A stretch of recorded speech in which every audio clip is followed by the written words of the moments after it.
daily lives, daily check-ins, daily, right? Around noon. This is my nooner, right? It's 12:03.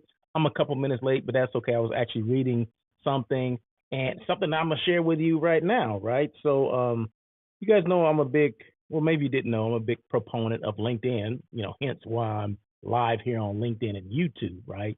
So I get a lot of my news, especially industry kind of stuff from there. And I was looking at something from you guys follow Miss Veronica Rivera. If you don't follow Veronica Rivera, you need to follow her. She posted some stuff that's just dope and fire, all that kind of stuff, right? So just basically talking about her, and I'm not gonna give it away, but follow Veronica Rivera. Read her last post. She's with San Diego Tourism Authority. One, the national account manager for them, national director. Excuse me, and just a dope person. Okay, I'm just gonna say that. So if you don't follow Veronica, please make sure you do follow her. I'm live right now on LinkedIn, live on YouTube. Like I said, I do these daily lives every day, Monday through Friday, about 12 o'clock. They typically go, 20, 30 minutes. They can go less, they can go longer, just depending on how winded I want to be, or how worded I want to be. But I appreciate comments and engagement, so make sure you feel free to make comments just so I know that you're there. Say hello, whatever, where you are. Thank you, whatever, boo, what the hell you doing? Whatever you want to post, go ahead and post, okay? Because the chat is open, okay? So I keep the chat open because engagement is what I like. Gives me something to talk about. It gives me people to thank because that means you listen to what I'm saying and you appreciate what I say, and I just love to give people flowers where they can smell them. Okay, so there you go. But let's see. I always have an agenda when I do these things. I don't just come on here and just say, you know what, I just want to do a live just because. No, I always have a reason for why I'm doing it, and today's no different. But today's Friday, right? So just in case you didn't know, I've been talking about the hotel employees or union strike that's going on. It's still going on. From what I've heard, that the people that are the employees are not going back to work now because before they went on strike, went back to work, went on strike again, and went back to work. So now they're back on strike as of a couple of days ago. And for what I understand, they're not going back until they get a signed agreement. This is just what I hear. Is it true? I don't know. I guess we'll see. But I have a reliable source, and they've been true to everything.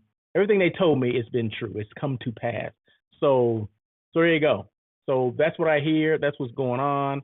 And from what I understand, they have merged their strike with the writer's strike in Hollywood. In fact, if you check out, if you're in LA, I think it was one of the local, channels that they had walked to I guess they had merged with the writers who were on strike as well as the actors, and now they're demonstrating in front of Netflix building. From what I understand, right? That's what I hear. I'm just telling you what I'm hearing, right? I see a comment here. Well, hello, happy Friday, Russell of Hotels. Thank you so much, Miss Medina Levert Vasquez. Appreciate you coming on. See, if you come on at the very minimum, you're gonna get in real time. You're gonna get your comment posted on the screen here, so you can see it, right? So the whole world can see that Myrna Levert Vasquez said, "Well, happy Friday, Russell of Hotels." But no, I appreciate you, Myrna. Thank you so much for joining this little live. But yeah, so the workers are still on strike. It's going to continue until they come up with a contract. Like I said, that's just what I hear. I'm not sure, and I'm not 100% sure, but like I said, my sources have been telling me, and they've been true to whatever they've been telling me. So look for that. But hotels are, they're scrambling around to find, companies that will give them employees to come in and work. So hotels are not closing down. Just in case you may have heard that, they're not like closing their doors because they don't have employees. Well, they're still able to operate. They're bringing other people in.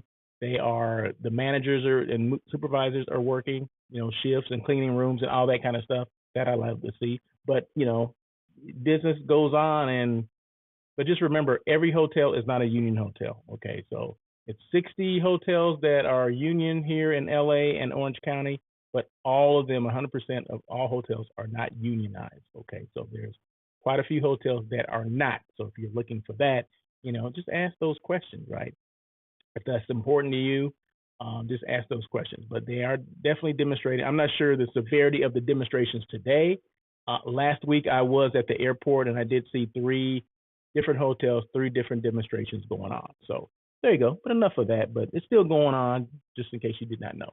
And like I said, I always have something to talk about. So I actually threw something together. Oh, and before I get to that point, this is the Ace Hotel. I did the Ace Hotel yesterday, but I showed a guest room. So today, this is their uh, meeting space. Okay, this is one of a portion of their meeting space. Now they have. Did you know they have a theater next door to it? Okay, it's called the Theater at the Ace Hotel downtown LA. Okay, so they have a 1,600 seat theater, and the significant thing about the theater for me is that it was built in 1927. And it was built by like Charlie Chaplin and some of these other, legendary actors or producers, directors, or whatever from back in the day, right? So that theater, the theater at what did I say?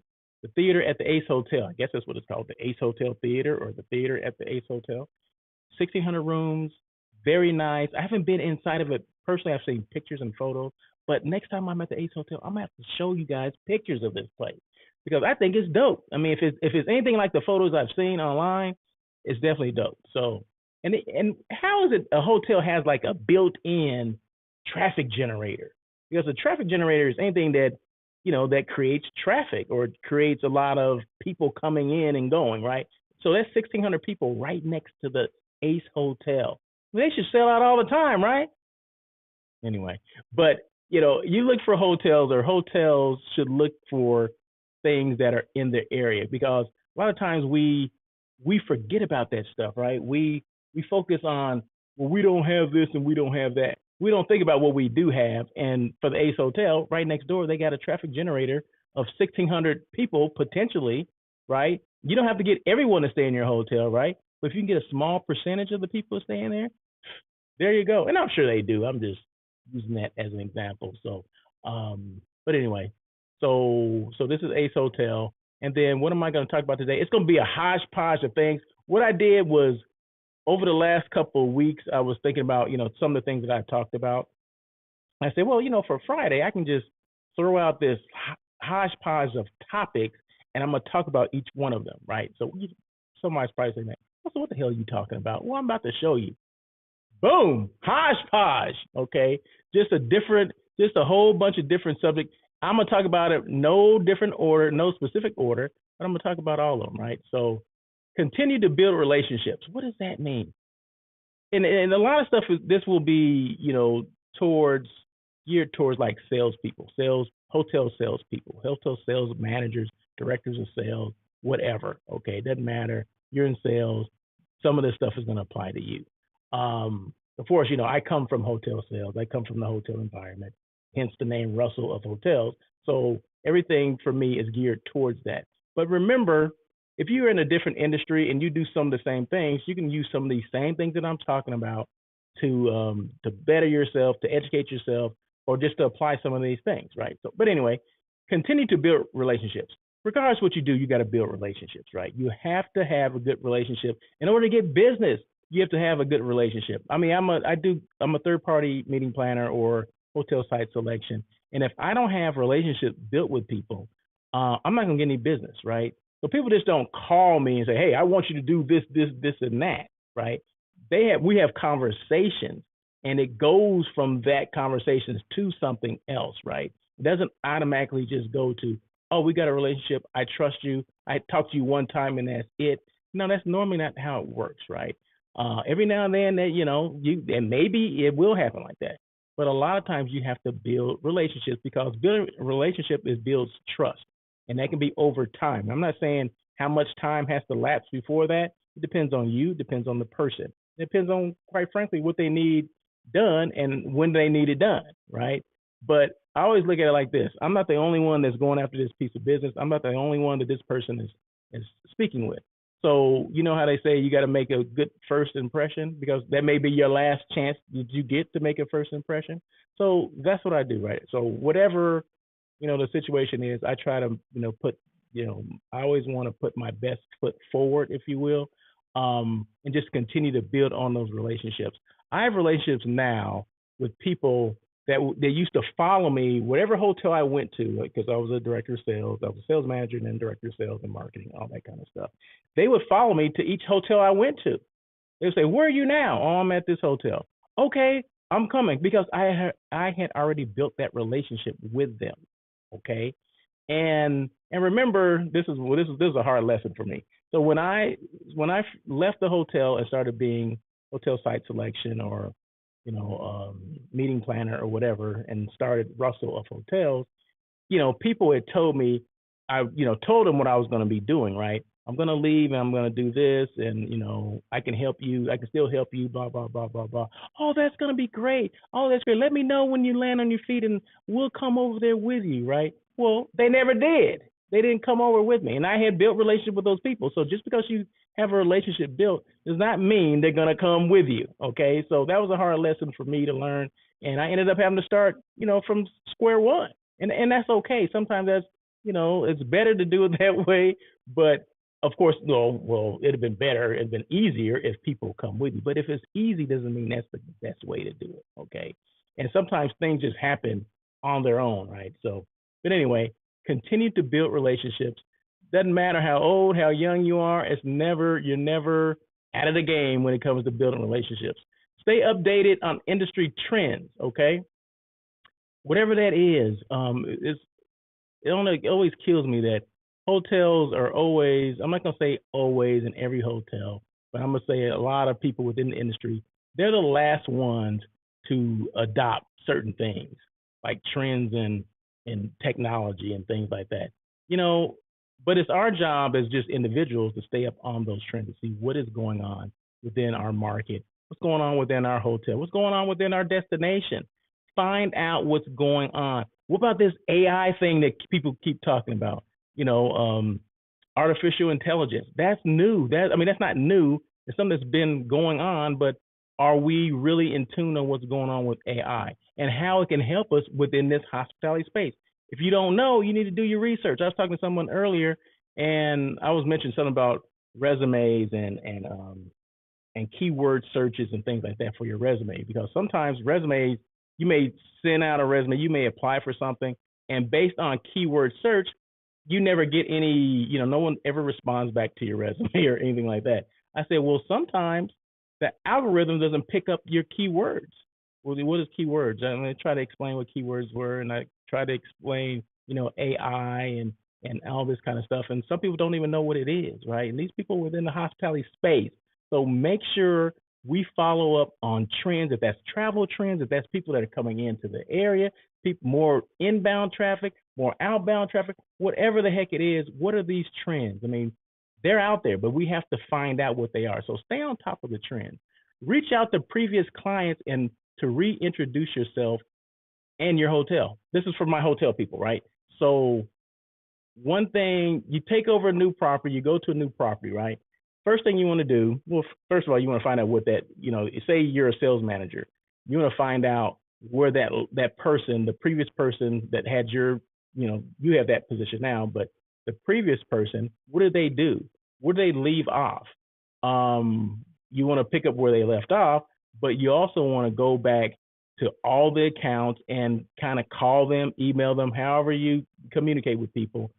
You need to let them know who you are, introduce yourself, how you can help them, and reintroduce your hotel if you have to, right? You just can't pick up and just don't communicate with people. You got to let people know where you are. You know what's a good way of doing that? Social media is on here too. I'm going to get to that one. But social media is a good way to do that, to let people know that, hey, I'm at this property now. I'm here to help. Whatever you need, I'm here to help. And just reintroduce your hotel as well. So these are just hodgepodge of things. Continue to build relationships. Stay updated on industry trends. And I just reach out to previous clients and reintroduce yourself. and your hotel. So I'm going to take those off because I'm going to get confused. I already gone through these, so I'm going to take that one off. And feel free, if you guys have comments, you can always feel free to make comments. You can say whatever, make sense, don't make sense. What the hell you talking about? You way off on this. Why you doing this? Whatever you want to say. I don't, hey, it's fine. It's your world. I'm just living in it. But okay, the power of LinkedIn. No, I'm not going to do that one yet. Staycations are still a thing, or are still a thing. Yeah, right. There are, right? Why do we in this hotel space, because the media says certain things, like we jump on it, right? Like, oh, staycation. Oh yeah, staycation. Oh, I ever wanted. Staycation, had to get away. But anyway, staycations are still a thing. So hotels, I don't see a lot of like promotion, advertising, things like that for staycation. People still want to take staycations. People still want to do things local. People still want to discover things in their own destination, right? So we have to make sure that we're still doing, promoting for staycations, because like I said, I don't see a lot of hotels anymore mentioning anything about staycation. Their restaurants, what's going on in their hotel? Do they have spas in their hotel? Where are they located? Maybe they're located next to a theater, just like the Ace Hotel, next to a theater. Maybe they're down the street from Crypto Arena or SoFi Stadium or whatever. That can turn in, going to that event can turn into a staycation. So staycations are still a thing, but we're not promoting it like it's a thing. Hotels always go in stages and fads or whatever, and wherever the media picks up on, that's where we want to go, right? Because we think that's fun and sexy. Well, to me, sexy is making money. Okay, so if you're offering a staycation package before, you need to continue to offer that. So there's still people that they may not leave this destination. They may not leave LA. There's a lot of things going on in LA, right? And if you have a hotel and you're near certain things, people need to know that. So get people to come in. That leisure business, right? Leisure is on the way up, right? It's ticking. The trend is going up. We're trying to get that corporate piece of business. Well, in the meantime, until corporate rebounds, we need to be going after that leisure business, right? The leisure business is there. We just have to promote it more. So staycations are not gone. They are still a thing. Okay. So just remember that staycations are still a thing. Know your guest expectations. What do guests expect from your property? A lot of times we don't even know because we don't ask the questions and we don't want to know. We rather be surprised. You know what I mean? That's why, guests put comments like, I'm checking in. I'm allergic to the feather pillow, so I need a foam pillow. I need a rollaway bed in the room, or I need a crib, or whatever that is. And they want to make sure there's a refrigerator in there, whatever that is. And most hotels now do have refrigerators, but there's still some that don't, right?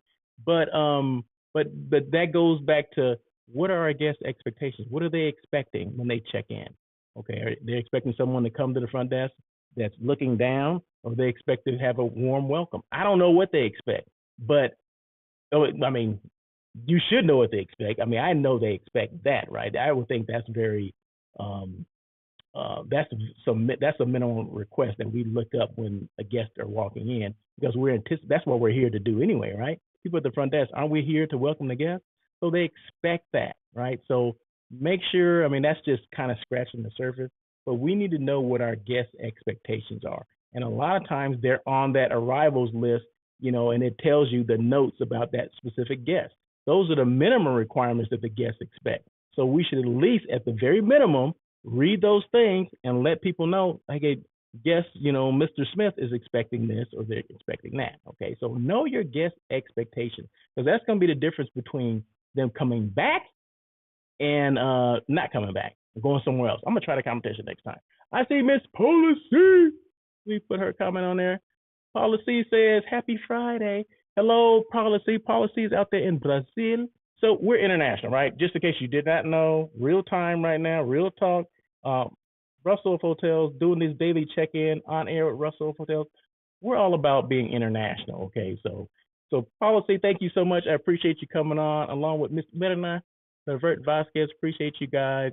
Make your comments. Please feel free. Just like I said, Policy and Myrna made comments. They just said, hey, happy Friday. Hello, Russell, whatever.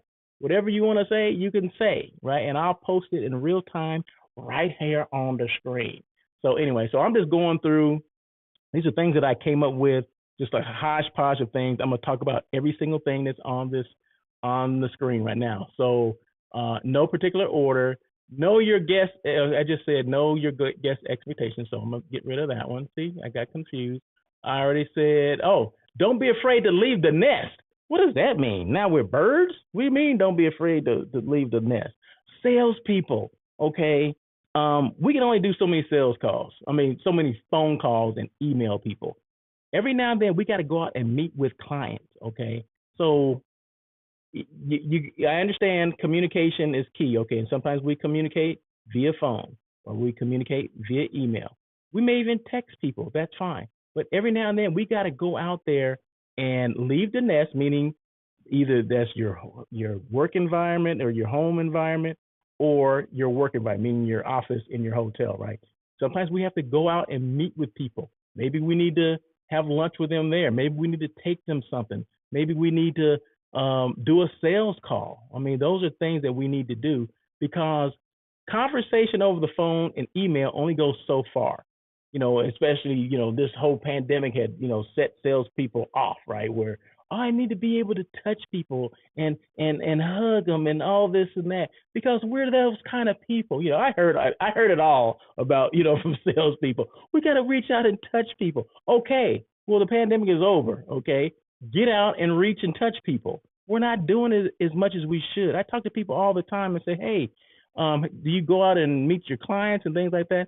Oh no, sometimes they do come here, but they won't go to their environment. Have they invited you? Now, if they haven't invited you, I understand because sometimes the protocols now, some offices don't want a lot of people, in their space, and I understand that. But that's not the case. That's not 100% of the cases out there. Okay, some businesses want you to come through. Why not bring them some goodies? Bring them cookies, candies, whatever. Don't just go in with your smile and a business card because they don't want that. Okay, they want cookies and goodies and all that because quite frankly, that makes people remember you. Okay, so just taking your what do you call it? Your sales kits and your business cards. You think that's what they want? They don't want that. They can look that up online. Okay, they want a real person to come in with some real cookies, with some real goodies, and have a real conversation, face to face. Okay, remember we talked about this? Oh, we got to touch people. We're sales, that's what we do. We've been doing that for years. Okay, well, get back to doing it. We're not doing it as much as we should. Paula C says, let me put this on the screen. Oh, this is a long one, Paula C. I may have to do this twice. Guests expect personalized experiences even from small properties. It can be challenging for hoteliers. There's too much to do, but reading the reservation notes is a must and a good start. Yeah, there is. I'm gonna put this up again. Yeah, you're absolutely right. It doesn't matter. You hit it right on the head right there. It does not matter how small the property is.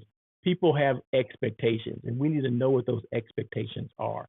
And if that comes from, like I said, reading the notes when they check in, or to asking that extra question when they do check in physically, right? They're right there in front of you. Is there anything I can do for you?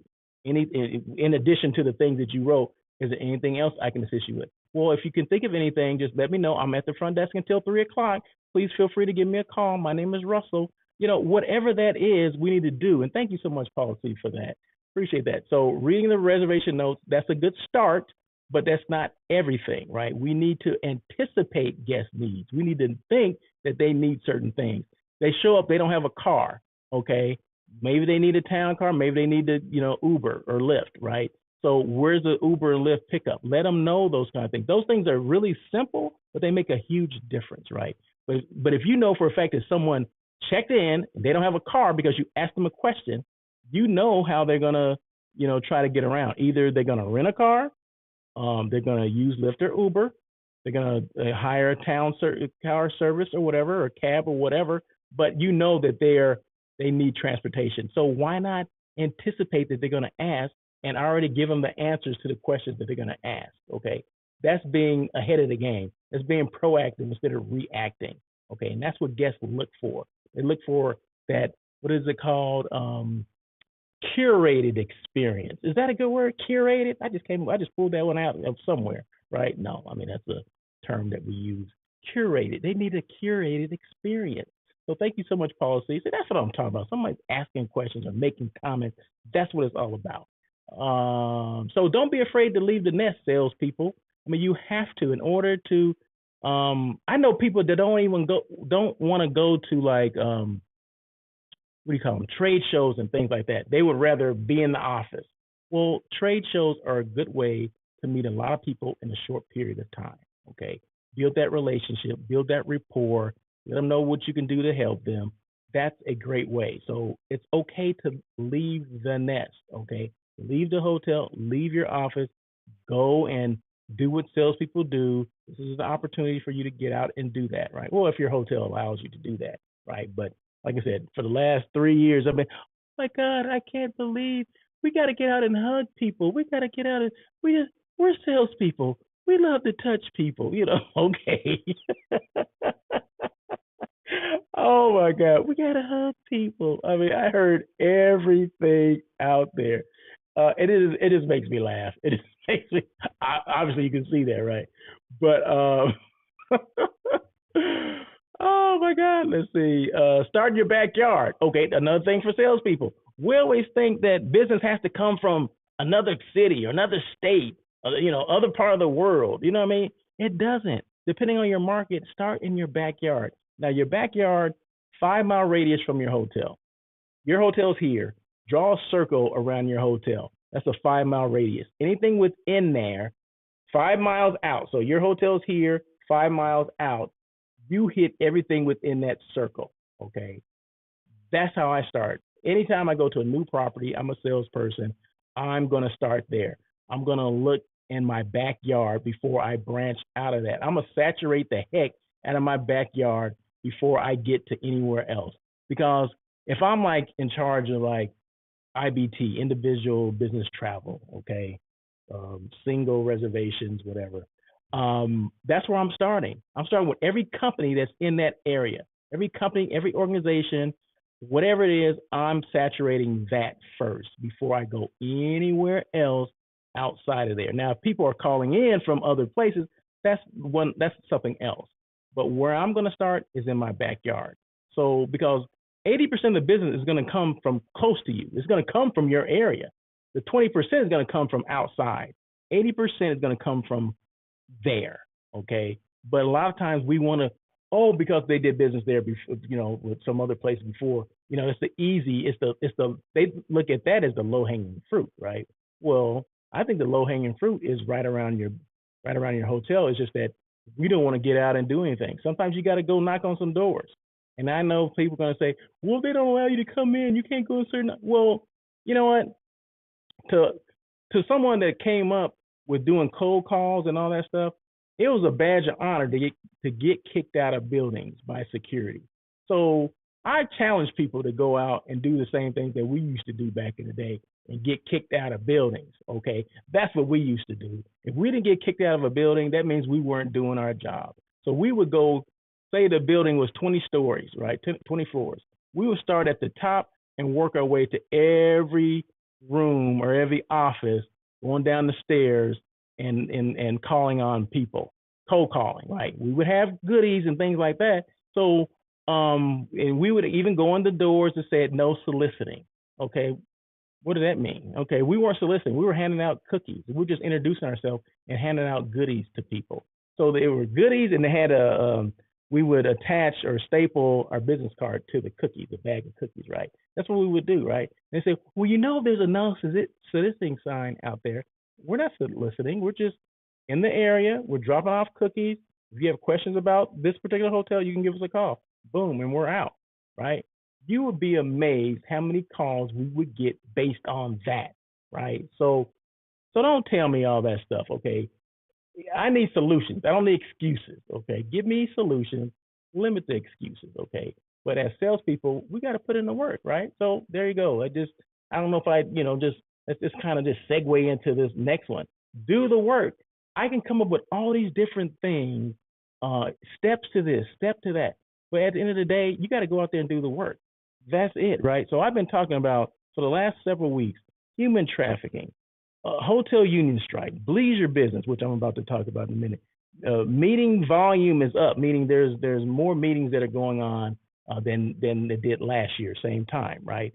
Um, Even which destinations have the biggest growth, finding business, trade show protocol, what guests expect, using LinkedIn for business, using LinkedIn for research. I'm gonna talk about that in a minute as well. Finding business for salespeople, trade. I already said trade show protocol and things like that. So those are things I've been talking about for the last couple of weeks, right? So, but at the end of the day, you got to get out there and do the work. Okay. So let's get rid of that one. Don't worry, it's gonna be done in a minute. I said start in your backyard, so don't be afraid. I think that's the low hanging fruit right there in your backyard. Draw a circle around your hotel 5 miles out from there. Saturate all those businesses in there. Okay. Social media. Do we use social media enough? I'm using social media right now, right? I can't get this message across without social media. I can't show some excitement and let people know what I'm doing, who I am, what I do, how I can help. That's all via social media. Okay. We need to use it a little more than what we use it. Okay. So first of all, let's check ourselves. Let's check our hotel. So if we work for a brand or a hotel or whatever, do they have a social media page? Do they have pages on every, I guess you don't have to necessarily have on every platform, but I would say you need to have a presence on most platforms. Okay. I'm going to say if there's 5 platforms, 4 of those 5, you need to have some type of presence on there, especially when it comes to LinkedIn. Okay. So I was looking up a hotel just yesterday. They didn't have a LinkedIn business page. At the very minimum, every business needs to have a LinkedIn business page. You never know. You don't know how people are trying to find you. That's the thing. We think it's about us. It's not about us. It's about them. It's about the people that are trying to search for you.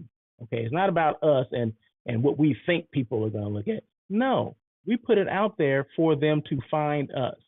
Okay. So when I first started Russell of Hotels, I said I didn't think I needed a page, right? But people would always refer back to, well, who do you work for? I'm Russell of Hotels. Well, where is that an actual business? Sometimes they don't think it's a business until you put something on LinkedIn. Then they look at it like, oh, okay, well, there is a business. So they can reference. I'm speaking to you right now on my Russell L. Edmond page, right? My Russell Edmond page, which is, I guess it come across as a personal page.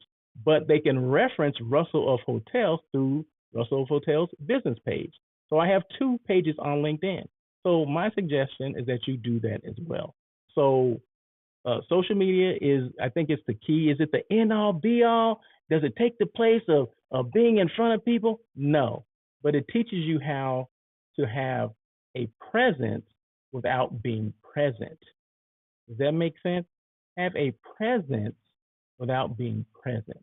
You can still people can still see you. They can still see what you post, but you're not in the room with them.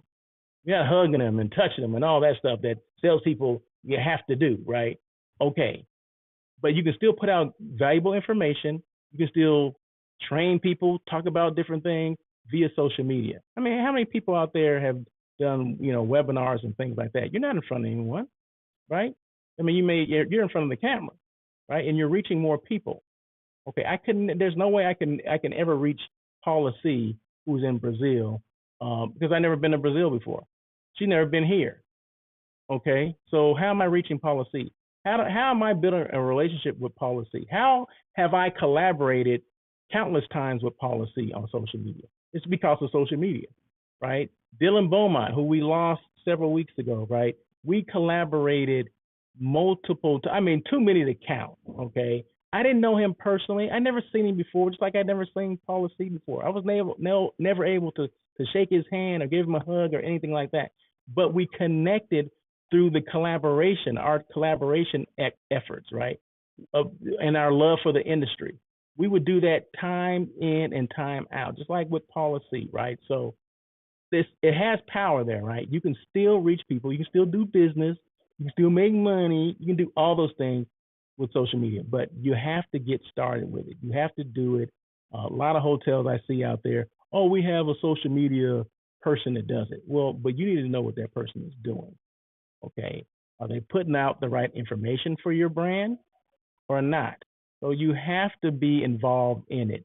Even though there's someone else doing it, you have to be involved in it. I'm involved in every aspect of it. If I took another job tomorrow at a hotel, you best believe social media is going to be one of those things that is going to be on the forefront because I know the importance of it.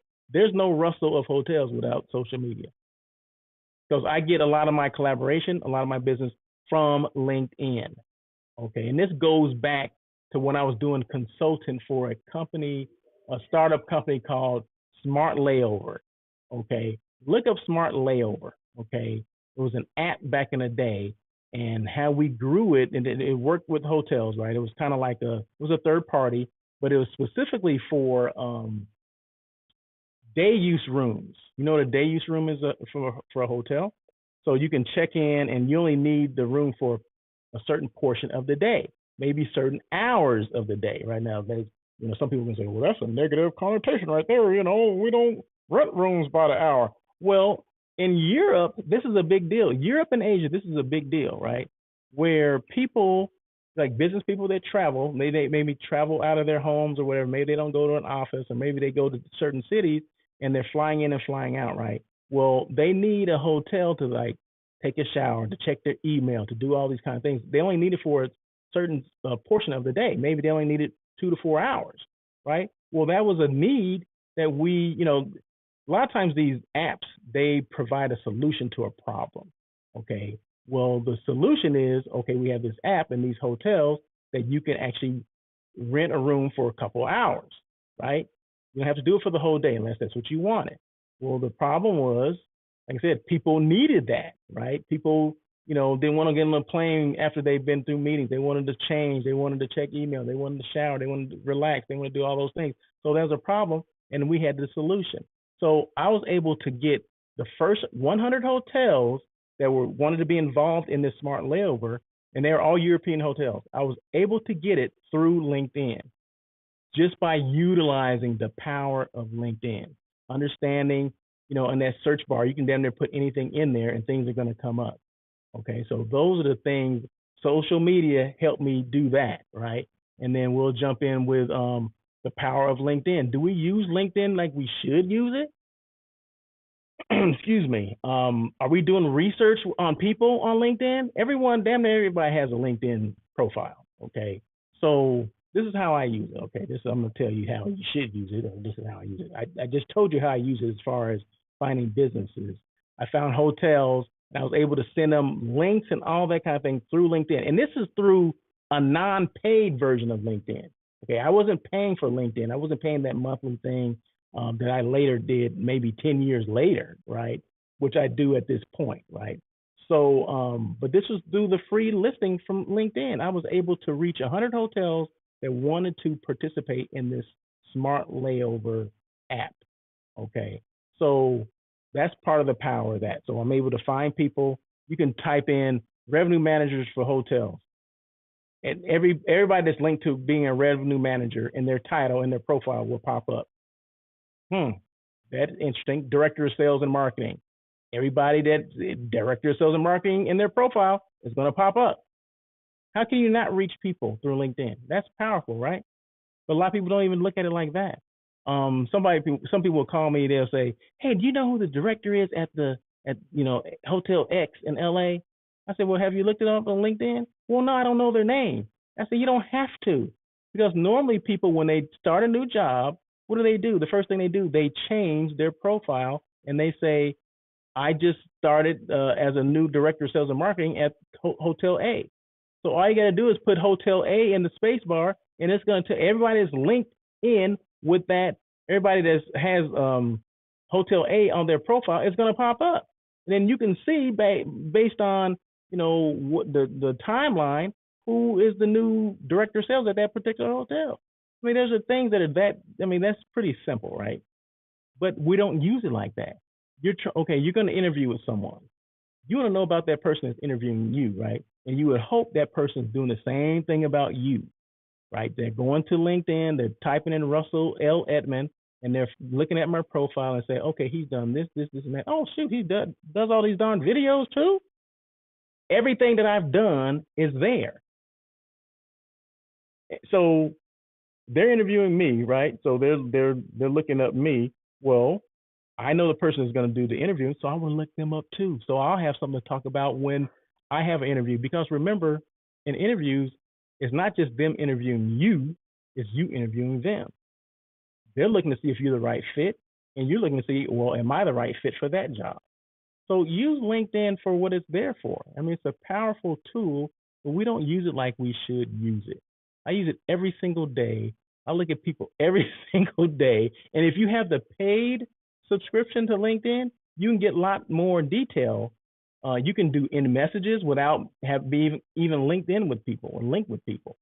But I remember getting in trouble with LinkedIn too because people were they were saying, "Oh, this guy is trying to link in with me, and we're not even in the same industry." And I'm like, well, why is LinkedIn going against people in different industries? Now, I'm a hotel site selection person, right? So I help people. It doesn't matter what industry you're in. It's not for me. It's not just all about linking in with hotel people. It's about linking in with everyone because I don't know who the heck my next client is going to be. This is where I get my clients from, right? So, so they suspended me because they said people were saying that he's trying to link in with me and I don't know him. Well, no, that's what LinkedIn is about. You're trying to get to know people, right? So, and I'm like, so I wrote LinkedIn back and I said, that doesn't even make sense. That goes against what is LinkedIn for? Give me the, give me the, what is LinkedIn here for? And they couldn't tell me. And they basically lifted my suspension because what I was telling them was what LinkedIn actually stood for. So I'm like, I'm trying to link in with people. I'm trying to connect with people that I don't know.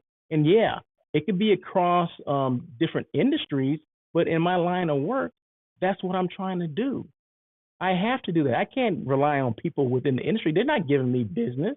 It's people out of the industry is giving me business, right? As a meeting planner, as a hotel site selection person, I'm helping companies, associations, medical companies, um, schools, education, fraternities, all these kind of things. I'm not in any of those organizations, but I'm here to help them. They have a problem. I have a solution for the problem. So there you go. So use the power of LinkedIn. It's a lot more powerful than what you think it is. Bleisure is real. This Bleisure business is a real thing, right? People are sleeping on Bleisure. I did a whole thing yesterday. In fact, if you didn't see it, on the same platform, LinkedIn, look at my video from yesterday or look at my live daily check-in from yesterday. I talked about Bleisure. This is for my hotel people. I talked about the Bleisure market, which people are not looking at as being a viable market right now, right? But Bleisure's been around for a while. It's been around before COVID even hit, right? So I gave 8 steps on how to find Bleisure business. Okay, so check that out. But it is real. It's here to stay. And as we're searching for this corporate business to come back, I think a lot of it is comeback, but it's disguising itself because I think we're miscoding a lot of things. It's disguising itself under this Bleisure market, which we don't take into account that's in our hotels. And I guarantee you that it is. It's just that we haven't done enough research to figure it out. That's why I say you got to put in the work. The business is there. We're just not putting in the work. We're miscoding a lot of things. But look at the steps. It's like I said, I did 8 steps on Bleisure market. Just look it up and tell me what you think. And it applies to every hotel. Brand excitement. Are you excited about your brand? I'm very excited about Russell House Hotels. Right? That's why I do these lives every day. I do these check-ins. I do all this stuff because you have to be. If you're not excited about your brand, no one else is going to be excited about it. I'm just gonna say it. I'm just throwing out there. You gotta be the cheerleader. You gotta have the pom poms. Okay, you gotta be the one rah rah all this kind of stuff. You know what I mean? Because if you're relying on other people to toot your own horn, they ain't gonna do it. Okay, they want to see you do it first, and then from there it's gonna catch fire. Then okay, oh we're excited over that. You're Russell Hotels, right? Oh yeah, I love what you do. Yeah, okay, this is Russell Hotels. He does this, this, that. That's how it works, right? You're excited, you get other people excited, then they're an advocate for you, right? But you have to get to that point. And hopefully, you're adding value, you're solving a problem that someone has, you have a solution to a problem that someone has, right? So if someone has a meeting, they don't have time to do that. That's a problem. Okay. My job is to offer a solution. Okay. My job is, okay, I do hotel site selection. My job is to take that RFP off your plate. I do all the, I send it to the hotels and I get all the replies back from the hotels. I compile it, send it to you. We go through it. You make the decision. I contact the hotel, let them know. You're not even talking to the hotel at that point. I'm doing all these. I'm doing like 10 steps before you even have to sign a contract. But you're understanding everything along the way. So you had the problem. You never dealt with hotels, or you hate dealing with hotels. I had the solution. I love doing it. I do it. I'm here to help, right? But if you're not excited about it, it goes back, ties back in to the excitement for your brand, whatever their brand is. If it's your own brand, Russell of Hotels. If it's I work for the Ace Hotel, okay, be excited to work for the Ace Hotel. And what's the best way to show people's excitement? You start posting things about your job. On my way to work, oh, I just came from this. Myrna does a good job of this, right? So Myrna's a meeting planner, and I can't think of the name of the company, Myrna. Okay, help me out here if you're still there. But Myrna always posts about where she's going because she wants, first of all, she's showing enthusiasm and excitement for the brand she works for. Two, she wants people that are going also to that same show that she's going to link with her or to let them know she's announcing that she's going to be there. And even if they didn't have an appointment, they can somehow link in or connect while they're there, right? So she's letting people ahead of time know that I'm going to this trade show or I'm taking a trip to this destination, right? Because they do, just like I do programs all over the world, they do the same thing. But she wants to let people know that this was where she is, this is what she's doing, this is who she met with, these are the hotels that she saw, all those kind of things, because she's creating excitement for her brand and what she does, right? And she wants other people to be excited and to know that, oh, Myrna does this. Oh, I love her brand. What does she work for again? Oh, yeah, Canva is a Canvas, right? Canvas meetings and incentives, I believe. So, so she's showing some excitement for working with Canvas. Is it Canvas or Canva? I don't know. One of those two. Look it up. You'll find it. But it's all about being excited about your brand, right? So that's it, right? I hope, this was beneficial to some people. If not, I'll try again. Don't worry, I'll try again on Monday. Because I do these Monday through Friday around noon. I do it around nooner time. Okay. So I'll be back next week doing the same thing, live here on LinkedIn, live here on YouTube. But it's all about daily check-in with Russell of Hotels. Hopefully this information was good for you. Like I said, it was just a hodgepodge of things, but these are the things that I've been talking about for the last several weeks. I've put out steps to different things. Just go back and feel free to share this information. And in fact, I would love for you to share the information to your colleagues, to other people within the industry, or people even within different industries. Some of this stuff applies, it goes across industry lines, if you will. So, but at the end of the day, we got to be excited about our brand. We got to be excited about who we work for, who we are, and let people know who you are, what you do, and how you can help them, okay? And what problem you can solve for them. But you won't know that until you have a conversation with people. So it's all about getting out, but at the end of the day, all the things that I mentioned, you got to put in the work. There you go. You guys have a great day. Happy Friday. And I guess that's it. Is that it? Let me see. What's the next thing I have here? Oh, no, just the Ace Hotel. There you go. You guys have a great day. Thank you. And thank you, Paula C. And thank you, Marina, for your comments.